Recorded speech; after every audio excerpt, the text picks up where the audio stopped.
Detail చూస్తే ఆంధ్రప్రదేశ్ ప్రభుత్వం కీలక నిర్ణయం తీసుకుంది. జీవో నెంబర్ 145 ని ప్రభుత్వం నిలిపివేసింది. ప్రైవేట్ లేఅవుట్లలో 5% ప్రభుత్వానికి కేటాయింపును రద్దు చేసింది.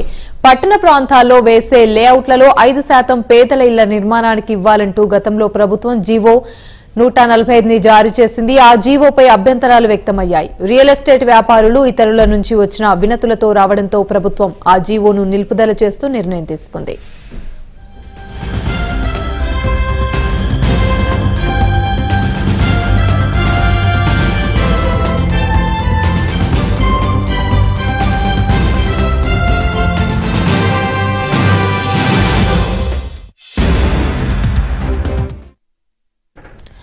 ఏపీ ప్రభుత్వం కీలక నిర్ణయం తీసుకుంది. జీవో 145 ని ప్రభుత్వం నిలిపివేసింది. ప్రైవేట్ లేఅవుట్లలో 5% ప్రభుత్వానికి కేటాయింపును రద్దు చేసింది. పట్టణ ప్రాంతాల్లో వేసే లేఅవుట్లలో 5% పేదల ఇళ్ల నిర్మాణానికి ఇవ్వాలంటూ గతంలో ప్రభుత్వం జీవో 145 ను జారీ చేసింది. ఆ జీవోపై అభ్యంతరాలు వ్యక్తమయ్యాయి. రియల్ ఎస్టేట్ వ్యాపారులు ఇతరుల నుంచి వచ్చిన వినతులతో ప్రభుత్వం ఆ జీవోను నిలుపుదల చేస్తూ నిర్ణయం తీసుకుంది.